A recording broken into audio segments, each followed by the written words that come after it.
बच्चों अब आपके नीट के एग्जाम को 7-8 दिन रह गए हैं एंड ये जो लास्ट के 7-8 डेज होते हैं इसमें सबसे इंपॉर्टेंट होता है कि आप रिवीजन करें और प्रैक्टिस करें। रिवीजन ऐसी होनी चाहिए जिसमें ऐसा ना हो कि हम एक चैप्टर को लेके बैठे हुए हैं या एक यूनिट को लेके बैठे हुए हैं या एक सब्जेक्ट को ही लेके बैठे हुए हैं एक दिन।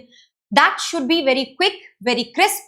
एंड इसीलिए ना इस वीडियो में आपको मैं बहुत अमेजिंग सा एक कंटेंट देने वाली हूँ। दैट इज, बहुत दिनों से बच्चे बोल रहे थे मैम साइंटिस्ट का कुछ करेगा, साइंटिस्ट का कुछ करेगा, तो मैंने बेटा साइंटिस्ट को लेके तो तुम्हारा सोल्यूशन दे ही दिया है। उसके साथ साथ जितने भी एक्सपेरिमेंट हैं, जितने आपके ईयर्स हैं, वो सब एंड फुल फॉर्म्स जो है वो सबको एक जगह लाके एक डॉक्यूमेंट प्रिपेयर कर लिया है। देखो जैसे ये है तुम्हारा ऑल साइंटिस्ट एंड ईयर का डॉक्यूमेंट, जहां पे ना तुम बोलते हो कि मैम जो यूनिट शुरू होती है उससे पहले जो साइंटिस्ट दिए हुए हैं उनके बारे में भी हमें पता नहीं चलता, कौन सी लाइन इंपॉर्टेंट है कौन सी नहीं है। तो बेटा वो भी कवर करा है मैंने इसमें। सिर्फ चैप्टर के दिए गए साइंटिस्ट नहीं, वो तो है ही है, लेकिन उसके अलावा जो आपके एक यूनिट स्टार्ट होने से पहले साइंटिस्ट के बारे में बात करी गई है, तो उनके बारे में जो भी इंपॉर्टेंट चीजें हैं वो भी लिख दी गई हैं बच्चों। जैसे कि ये देखो कैथरीन असाओ है, ठीक है, प्लांट फिजियोलॉजी से पहले जो आते हैं। देन यू हैव जैसे कि यस ये देखो अल्फोंसो कॉटाई, ह्यूमन फिजियोलॉजी का यूनिट शुरू होने से पहले इनके बारे में बात करी होती है। तो इनके बारे में जितने भी इंपॉर्टेंट पॉइंट्स है ना बेटा सब यहाँ पे लिख दिया, सब के सब यहाँ लिख दिया है। बाकी जो और अपने साइंटिस्ट आते हैं उनके बारे में तो सब कुछ इंपॉर्टेंट लिख दिया है, उनका जो ईयर है सब कुछ लिख दिया है। ये देखो तो पूरा complete 11th and 12th NCERT based सब कुछ मैंने इसमें रख दिया है, ताकि आप एक गो में मतलब तुम 10-15 मिनट में सारे साइंटिस्ट को एक बार देख सकते हो। और हर रोज अगर तुम 10-15 मिनट लगाओगे तो ये तुम्हारा पक्का हो जाएगा। यहां से क्वेश्चन भी जरूर आएगा बेटा, क्वेश्चन भी जरूर आएगा। अब दूसरी बात कि yes I will also come to the abbreviation, full form पे भी आऊंगी।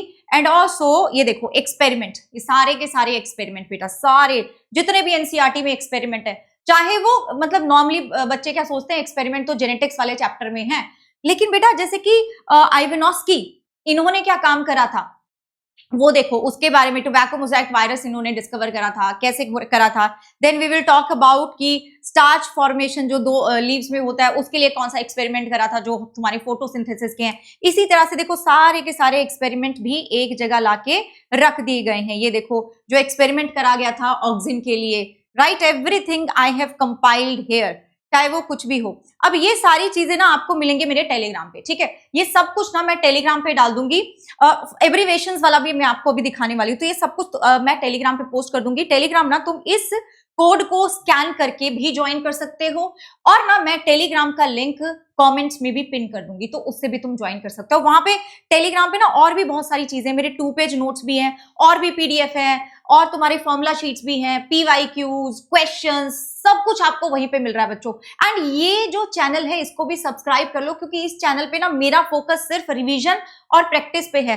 तुम देखोगे कि अगर तुम मेरे वीडियो सेक्शन में जाओगे ना, वीडियो सेक्शन में जाओगे तो यहाँ पे तुम्हें मिलेंगी छोटी छोटी वीडियोस, जहां पे मैंने सारे इंपॉर्टेंट जितने भी इंपॉर्टेंट आपके टॉपिक्स हैं या चैप्टर्स हैं उनको जल्दी में खत्म करने की कोशिश करी है, including all the points of NCERT. ये देखो ये इस तरीके से तुम्हारी सारी रिवीजन यहाँ पे चल रही है, तो यहाँ पे मैं और भी पोस्ट करने वाली हूँ। एंड अगर तुम लाइव सेक्शन में जाते हो तो यहाँ पे क्वेश्चन प्रैक्टिस का चल रहा है बेटा, चाहे तुम सारे एग्जाम्पल्स की बात कर लो, चाहे तुम मॉक टेस्ट की बात कर लो, चाहे तुम असर्शन एंड रीजन वाले क्वेश्चंस की बात कर लो, मैच द कॉलम की बात कर लो, स्टेटमेंट वाले क्वेश्चंस की बात कर लो, या डायग्राम वाले क्वेश्चंस की बात कर लो, ठीक है, सब कुछ मैं यहाँ पे करवा रही हूँ। न्यूमेरिकल भी मैंने करवा दी है, एनसीईआरटी की समरी हो, एनसीईआरटी एग्जाम्पलर हो, सब कुछ। तो इस चैनल को भी तुम सब्सक्राइब करके रखो, क्योंकि यहाँ पे मैं कंप्लीट 11th एंड 12th की एनसीईआरटी बेस्ड रिवीजन भी करवाने वाली हूँ फाइनल, जिसमें मैं सारी इंपॉर्टेंट एनसीईआरटी की लाइंस को लेकर आऊंगी, जिसमें से इंपॉर्टेंट वर्ड्स को मैं ओमिट कर दूंगी।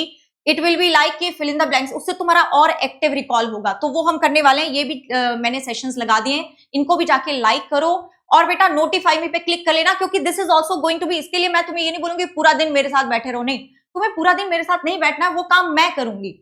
मुझे एनसीईआरटी से इंपॉर्टेंट लाइंस निकालनी है, वो काम मेरा होगा, वो मैं करके आऊंगी, ताकि तुम्हारा टाइम बचे, ताकि तुम्हारा टाइम बचे और तुम वो टाइम अपना सेल्फ स्टडी पे डिवोट करो, रिवीजन पे डिवोट करो, और तुम अपनी तरफ से क्वेश्चन प्रैक्टिस करो। मॉक टेस्ट भी मैं यहाँ पे कराने वाली हूँ, पीवाईक्यूज भी होंगे बेटा, सब कुछ होने वाला है। और इसी चैनल पे मैंने टॉप 80 टॉपिक्स भी करवाए हैं बायोलॉजी के, जहां से तुम्हारे 320 नंबर आ जाएंगे।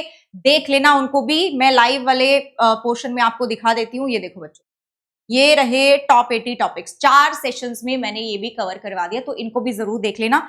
आगे आने वाले जो सेशंस हैं वो भी बहुत इंपॉर्टेंट होने वाले हैं बच्चों, तो इसलिए चैनल को सब्सक्राइब करके रखो, क्योंकि हमें बायो की तैयारी 360 वाली करके रखनी है। और ये रहे बेटा एब्रीवेशंस, जितने भी फुल फॉर्म तुम्हारे एनसीईआरटी में दिए सब कुछ मैंने एक जगह इकट्ठा कर दिए हैं। ये these are all the full forms which are given in NCERT, ठीक है। ऐसे करके काफी सारे यहाँ पे फुल फॉर्म्स हैं, कुछ 111 फुल फॉर्म्स है, ये सब आपको मिल जाएगा मेरे टेलीग्राम पे। तो टेलीग्राम ज्वाइन कर लेना, इस चैनल को भी सब्सक्राइब कर लो, क्योंकि यहाँ पे अगला जो एक हफ्ता है ना वो बहुत इंपॉर्टेंट जाने वाला है। मैं इसमें आपको एनसीईआरटी की इंपॉर्टेंट लाइंस भी रिवाइज कराने वाली हूँ, उसके साथ साथ बेटा बहुत प्रैक्टिस होने वाली है, चाहे वो मॉक टेस्ट हो, चाहे वो बेटा पीवाईक्यूज हो, चाहे वो 11th एंड 12th के अलग अलग सेशंस हो क्वेश्चंस के लिए, तो सब कुछ होने वाला है। मेक श्योर करो कि अपनी तैयारी एकदम स्मार्ट वे में करते रहो। एंड मतलब तुम अगर इस तरह से चलते रहे ना, ये लास्ट का हफ्ता बड़ा इंपॉर्टेंट होता है, इस तरह से चलते रहो कि स्मार्ट रिवीजन करनी है और क्वेश्चन प्रैक्टिस पे फोकस करना है बेटा। डेफिनेटली जो तुमने सोचा है वो होगा, ठीक है। हिम्मत नहीं हारनी है, एक पॉजिटिव माइंडसेट के साथ चलते हैं और मचाते हैं।